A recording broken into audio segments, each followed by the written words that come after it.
Você já percebeu que muitas vezes na veterinária a gente foca mais no tratamento das doenças e pouco na prevenção? Eu já reparei, e no caso a prevenção ela é muito importante para a gente evitar as zoonoses, né?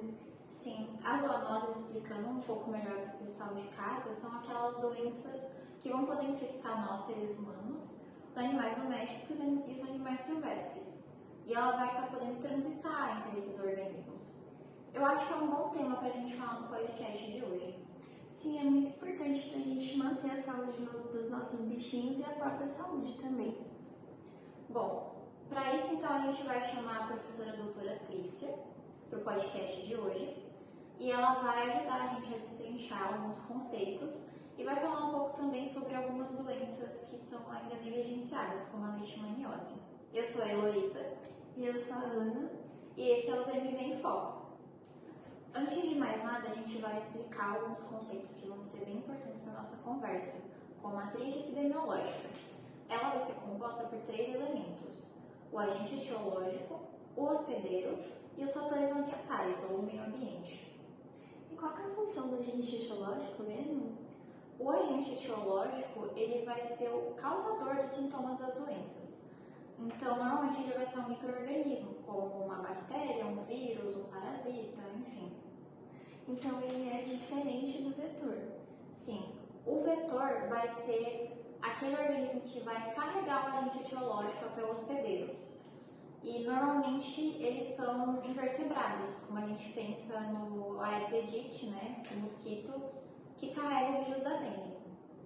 Tá, tô começando a entender. Então a interação entre todos esses elementos com diferentes hospedeiros podem causar casos clínicos diferentes. Exatamente. A interação, inclusive, dos fatores ambientais diferentes e os diferentes agentes etiológicos também vai mudar esse quadro da doença. A gente vai discutir isso um pouco melhor com a professora Trícia. Vem com a gente!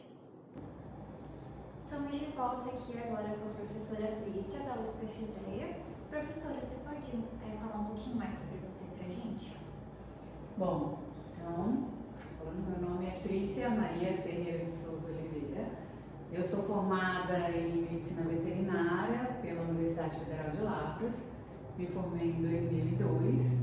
Logo em seguida, eu entrei na pós-graduação na Unesp de Jaboticabal, trabalhando na parte de doenças parasitárias. Fiz meu mestrado na patologia, fiz meu doutorado na Medicina Veterinária Preventiva de lá, na área de leishmaniose. Trabalhei com leishmaniose canina durante esse tempo. Saí, terminei meu doutorado, passei um tempo numa empresa de biotecnologia chamada Nanocor, mas na sequência, como eu já sabia que eu queria seguir a área acadêmica, fiquei um tempo dando aula no Paraná, em Guarapuava, e em 2010 vim para FZEA, né? Comecei aí junto com a primeira turma, dei aula para a primeira turma aqui do curso de Medicina Veterinária da FZEA. Desde então eu estou aqui, dando aula aqui na faculdade. Sou orientadora também do programa de pós-graduação em Epidemiologia e Saúde Única da Faculdade de Medicina Veterinária e Zootecnia da USP, FMVZ USP. E estamos aí já, completando 16 anos de USP, agora em 2026. Sim, muito bom. Para começar as perguntas mais direcionadas, você pode explicar para a gente como organismos tão diferentes podem ser infectados por um mesmo agente? Bom, quando a gente fala, eu acho que você está falando especificamente de leishmania, a gente fala também de organismos muito complexos, Quando a gente fala de leishmania, a gente está falando aí de mais de 30 espécies no mínimo, tá? Dessas, 22 a gente conhece melhor que são patogênicas para o ser humano, então é uma infinidade também de espécies de leishmania que podem infectar diferentes espécies de mamíferos. E tem também leishmanias que infectam répteis, linhagem. E é um agente, sim, ele muito antigo, tem relatos aí de Mesozoica, enfim, bem antigos e que têm uma capacidade de adaptação muito grande, né? Tem evoluído aí junto com os organismos há muito tempo e obviamente não pararam de evoluir, né? A gente está frequentemente descrevendo novas espécies, encontrando outras situações em que também a gente tem aí, né, digamos, híbridos dessas leishmanias. Então eles são micro-organismos, né? Eles na verdade são eucariotos, né? São protozoários eucariotos, eles têm um genoma bastante complexo e uma capacidade muito grande de adaptação. Então evoluindo muito tempo aí antes até dos seres humanos e com essa capacidade bem ampla de infecção. Acredito que seja essa a capacidade deles, né?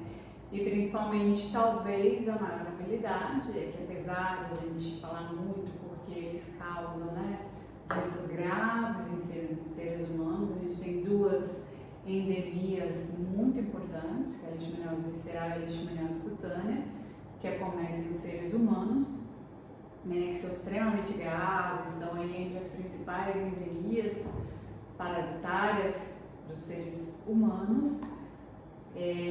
Grande parte, ou na verdade a maioria dos organismos que eles infectam não demonstram sinais clínicos. Tá? Então, assim, também a capacidade deles de estar presente ali sem causar doença, muito bem adaptados ao seu hospedeiro, é muito impressionante e isso garante também o quê, né? Essa manutenção e transmissão aí ao longo de muitos anos para diversos organismos, né, de vertebrados. E como essas infecções elas podem ocorrer em diferentes meios, né? E quais são eles? Aí a gente está falando de uma doença vetorial, né? As leishmanioses são doenças transmitidas por vetores. Então a gente tem a participação, a gente tem outras formas, né, em que é possível essa transmissão, mas a que tem maior importância epidemiológica, que a gente chama, né? Aqui tem a principal responsável por dispersar a doença nas populações é a transmissão vetorial. E aí a gente entra em outra diversidade enorme, que é a diversidade dos flebotomíneos, que são os vetores, são dípteros, né? São insetos dípteros, né? Que tem 2 pares de asas membranosas, e eles se reproduzem na matéria orgânica em decomposição. Então, diferente, a gente tem, né, as arboviroses, muito conhecidas aí pela transmissão por mosquitos, que a gente chama, né, que fazem sua reprodução na água. Aqui a gente já tem um vetor diferente. A gente tem um díptero também, com suas características, um flebotomíneo, ele é menor. A gente também tem só as fêmeas hematófagas, mas uma característica dele é que ele se reproduz em matéria orgânica em decomposição. Tá? Então, uma característica ambiental ali é a gente ter uma disponibilidade de matéria orgânica ali. Tá? Sejam restos de folhas, fezes de animais que estão presentes ali, isso garante a reprodução do vetor. E a gente tem um problema sério hoje no Brasil, né? A leishmaniose visceral, que a gente chama, né, leishmaniose causada pela a principal espécie causadora, que é a leishmania infantum. A gente tem um principal transmissor, que é o Lutzomyia longipalpis, e ele, o que aconteceu foi uma capacidade dele de se adaptar muito bem ao ambiente doméstico. Então ele é um vetor, um inseto que se adaptou muito bem a viver na cidade, em áreas onde a gente tem matéria orgânica em abundância. Tá? Na sequência aí encontrando, né, as fontes de infecção, que são os animais infectados, e os outros suscetíveis, ele consegue então manter a cadeia epidemiológica de transmissão da leishmaniose nas cidades. Tá? E a gente tem um problema sério hoje que envolve principalmente também o cão doméstico, né? O cão que está ali como principal fonte de infecção para os vetores flebotomíneos. A leishmaniose ela ainda é um pouco negligenciada na medicina veterinária e na medicina no geral, por ser mais difícil de diagnosticar por conta da falta de sinais clínicos em alguns casos. E recentemente você publicou o seu livro de leishmaniose, Então eu queria que você falasse como foi o processo de escrita e quais os principais pontos que você abordou no livro. Eu publiquei esse livro, né, Leishmaniose em Animais Domésticos.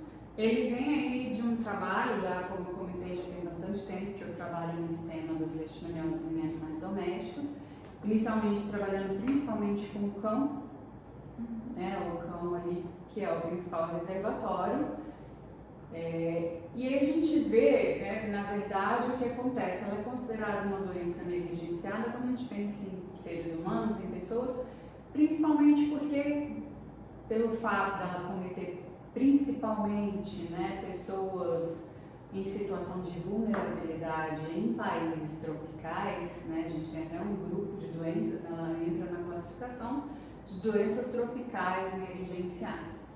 Né, isso se deve ao fato exatamente por isso, né, as pessoas que mais vão sofrer com a doença, ter problema com a doença, são pessoas em situação de vulnerabilidade, né, que têm maior dificuldade aí,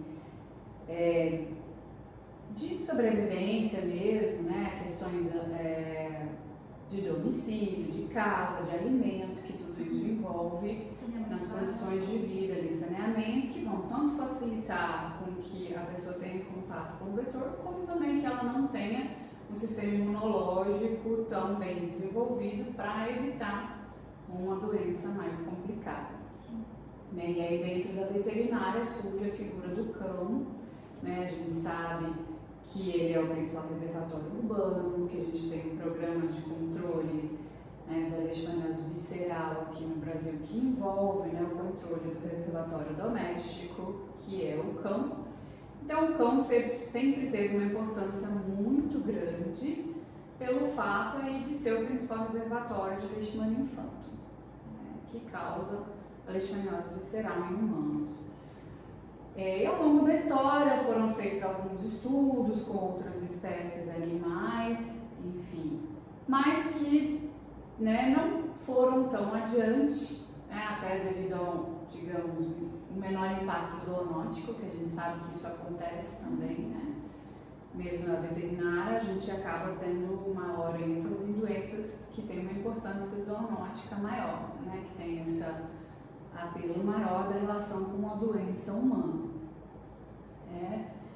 E aí na veterinária o que acontece é que são duas situações diferentes. A gente vê tanto, né, a gente ter desenvolvido mais dentro da própria medicina veterinária, né, se preocupando com outras espécies, então a gente vê um crescimento do interesse das doenças que afetam animais, sejam elas de produção, pelo aumento da produtividade de alimentos de origem animal, como também pelos pets, né, que eles ganham cada vez uma importância maior. Nesse ponto surge o gato, né, onde a gente começa a estudar mais os gatos, entender um pouco mais, né, entender melhor essa espécie. E eu comecei a trabalhar com gatos. E a gente vê, hoje a gente não tem, né, o gato, a gente não conhece ainda a importância dele dentro do ciclo, quando a gente fala assim epidemiologicamente, a importância dele como uma fonte de infecção. A gente sabe que ele pode ser fonte de infecção para o flebotomínio. A gente mesmo no nosso grupo de pesquisa tem alguns trabalhos que a gente fez, né, o esquema diagnóstico, que é verificar aí que quando o vetor se alimenta no gato, ele se infecta com a leishmania infanto. A gente tem alguns trabalhos no laboratório, isso já tinha sido feito, a gente fez alguns também, mas ao que tudo indica, a frequência de gatos infectados, a gente também tem um trabalho grande de investigação aqui no estado de São Paulo, o número de gatos infectados acaba sendo bem menor do que cães. E apesar da gente ter alguns casos, em termos epidemiológicos, quando a gente pensa no papel aí, zoonótico da doença, ele é mais secundário. Mas ele não seria um hospedeiro acidental? Até a questão do hospedeiro acidental às vezes é complexo, depende da situação ali, tá? Em que ele está. A gente ainda não tem muito bem definido isso, se ele seria acidental, se ele seria um hospedeiro secundário, tá? que a gente acaba encontrando só mesmo quando a gente tem uma grande quantidade de cães infectados. Isso, todo esse papel epidemiológico ele está sendo investigado. Só que o que acontece é que aí a ideia do livro é trazer um pouco isso também. A gente fala de outras espécies, tá? Aqui a gente fala um pouco também de cavalos, que a gente sabe que podem ter lesões de pele, mas que a gente também não conhece, não tem nenhum trabalho que demonstre, né, a transmissão do cavalo Tem um estudo que foi feito aqui no Brasil que não conseguiu, né, o cavalo não transmitiu. A gente no nosso grupo também fez um trabalho com cavalos, que vai sair agora, só que para nossa surpresa também, quando a gente fez o exame da leishmania que estava infectando esse cavalo, era uma espécie diferente. Não era leishmania infantum, era leishmania martiniquensis, que para nossa surpresa, que é uma leishmania descrita aí na Tailândia, enfim, foi encontrada aqui no Brasil. Tá? Já é o segundo caso de descrição. E ela é incriminada aí como um agente de lesões de pele apenas, né? Tanto em equinos quanto ruminantes. Tá? E em pessoas na Tailândia já foram descritos casos de leishmaniose visceral por essa espécie. Então, assim, é um sistema bastante complexo das leishmanias, e a ideia do livro foi principalmente trazer um pouco mais dessa fala dos animais em termos veterinários, né? Porque apesar de, pode ser que o cavalo seja assim um hospedeiro terminal, acidental, que ele se infecte, a doença nele é autolimitante, a maioria das vezes, não vai ter maiores problemas, e ele não transmita para o vetor, ou seja, pode ser que ele não tenha importância, a gente não sabe disso ainda, mas ele acontece para a veterinária, né? Então, o médico veterinário, a gente dentro da veterinária, ter o conhecimento que isso pode acontecer também é importante. E isso muitas vezes, né, sempre foi deixado de lado ou era menos observado. Hoje a gente tem um maior número de casos, a gente consegue também fazer diagnósticos melhores, tudo isso envolve essa situação. Então, a ideia é trazer mesmo para o público veterinário, né, a doença com uma importância dentro da veterinária e não só como um reservatório, né, por exemplo, um problema de reservatório para uma endemia humana. Sim. Tá? E da mesma forma para os gatos, os gatos têm uma importância secundária quando a gente pensa no ciclo da leishmaniose visceral, né, humana, mas a leishmaniose felina, né, a leishmaniose felina, que a gente sabe que até uma característica aí em animais, independente da espécie que esteja infectando os animais, a gente não tem essa divisão tão clara como a gente tem em humanos, né, visceral e cutâneo. Nos animais, a maioria dos sinais são cutâneos, né, óbvio que a gente tem outros, mas a maioria dos animais, independente da espécie, os principais sinais são cutâneos ou linfocutâneos. Tá? Então, a leishmaniose felina também é uma realidade, ela pode acontecer. E é importante que os clínicos veterinários estejam atentos a essa possibilidade e a gente possa falar mais sobre isso. Tá? Então, a ideia desse livro é começar a ter essa discussão um pouco mais a fundo. Sim. Aí, falando mais sobre os pets, né? Por que é importante conhecer essa doença, principalmente para quem tem um pet em casa? É muito importante, né? E aí a gente volta, porque, né, a ideia é a gente começar a falar dessas outras espécies. Né, quando a gente fala do pet, o gato, ele não tem essa importância epidemiológica tão grande, né? O cão a gente já sabe que tem. Então a gente começa com o cão, como o que a gente chama de reservatório primário. Então a gente sabe que a presença da doença no cão precede a ocorrência da doença em humanos. A gente sabe que o número de cães que se infectam é muito grande, que eles também vão ter muitos casos clínicos, podem ter doença grave, e eles na área urbana são a principal fonte de infecção do vetor, né? Quando a gente fala da epidemiologia, vocês estão com a disciplina fresquinha aí na cabeça, que eu sei, né? Quando vocês lembram da cadeia epidemiológica, a gente tem a fonte de infecção, que é o hospedeiro vertebrado, que alberga e transmite o agente. Aí o meio de transmissão é a forma que ele vai chegar no hospedeiro suscetível. E aí a gente tem aqui o vetor flebotomínico, que é o principal meio, tá? Em cães a gente pode ter, você pode falar de transfusão sanguínea, você pode falar de transmissão venérea ou mesmo transplacentária, isso é uma realidade. Mas a gente fala que epidemiologicamente o principal meio de transmissão é via vetor, tá? Então é o que acontece, a gente tem uma grande quantidade de cães infectados, muitos deles assintomáticos, e é importante que a gente esteja atento a isso para evitar que esse cão seja fonte de infecção. Hoje, a principal forma de controle que a gente tem são as coleiras, repelentes para evitar. Existe um programa, enfim, o Programa Nacional de Controle da Leishmaniose Visceral, um manual que está disponível aí na internet, acabou de sair de 2026, tá, do Ministério da Saúde. E aí tem situações específicas, dependendo da situação de cada município, que pode envolver até mesmo a busca ativa de cães. E hoje a gente sabe que o Ministério recomenda aquele animal que não esteja em tratamento, que seja eutanasiado, tem que ver. Mas existe aí um leque de possibilidades que ainda pode ser feito, mas principalmente a gente ter consciência, O mais importante é a gente conhecer essas características epidemiológicas. Quando possível, se for possível realmente tratar o cão, fazer isso levando em conta esse conhecimento epidemiológico, de que infelizmente, mesmo tratado, ele também pode ser fonte de infecção. Infelizmente, ainda o Brasil está aí nos países que mais tem casos de leishmaniose visceral humana, que é uma doença muito grave, tá? Chega aí a mais de 95% de letalidade quando ela não é tratada. E o Brasil tem uma incidência anual ainda de mais de 1.000 casos por ano.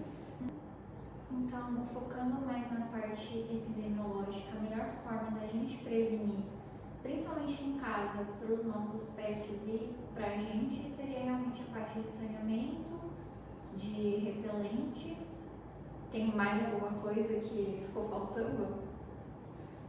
Hoje o que a gente tem disponível, comercialmente, são essas coleiras repelentes, inseticidas, e esse cuidado mesmo com o ambiente, manter o mais limpo possível, evitando, como eu falei, essas fezes de animais. É isso que a gente tem, tá?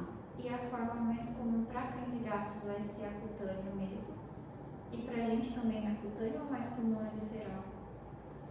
Na verdade, aí são situações bem complexas, tá?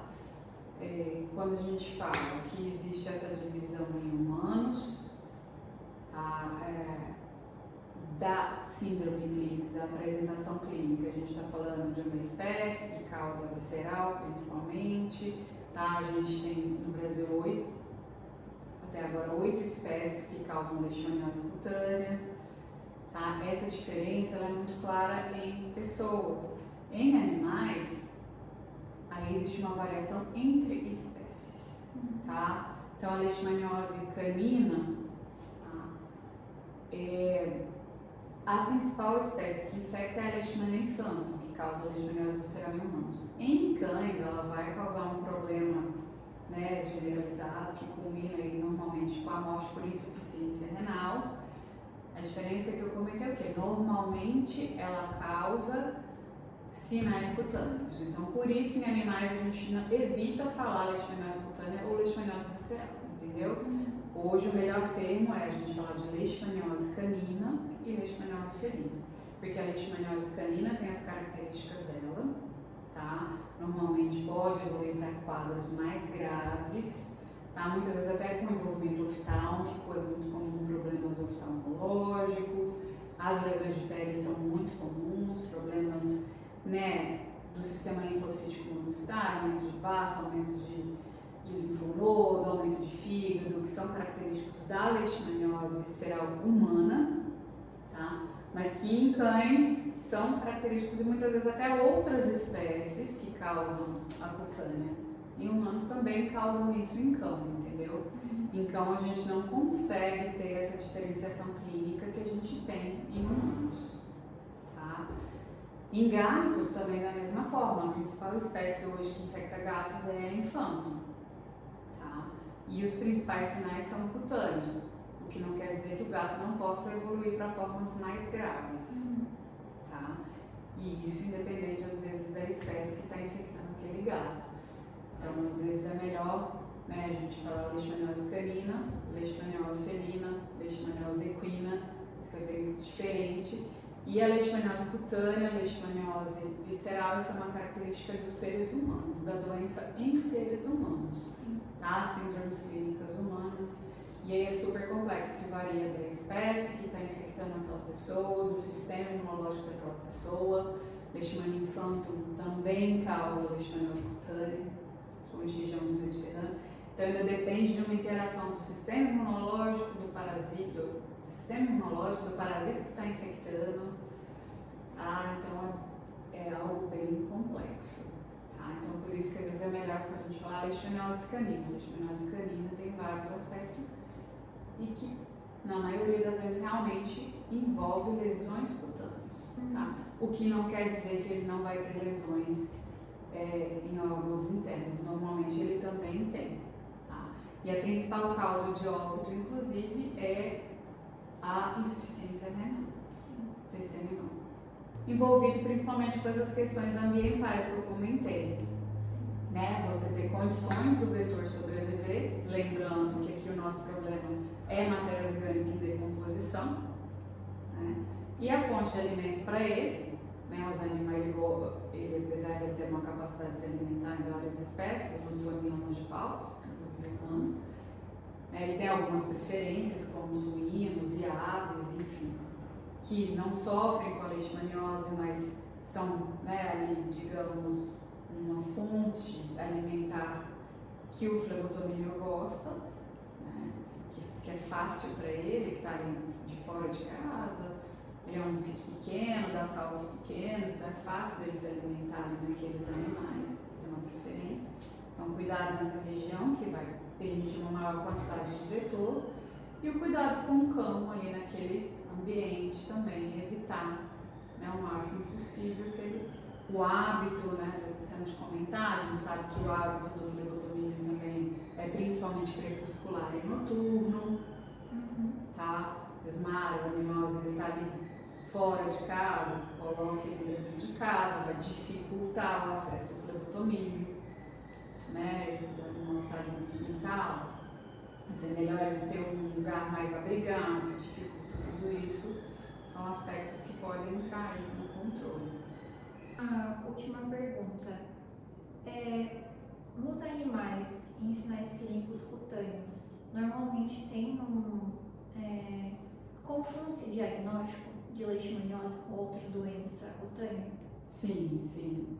Né? Em cães a gente tem diferentes tipos de sarna que podem confundir, né? Problemas fúngicos, os vários problemas dermatológicos, né, que o cão pode ter, desde, né, problemas relacionados ao metabolismo, enfim, né, endócrinos.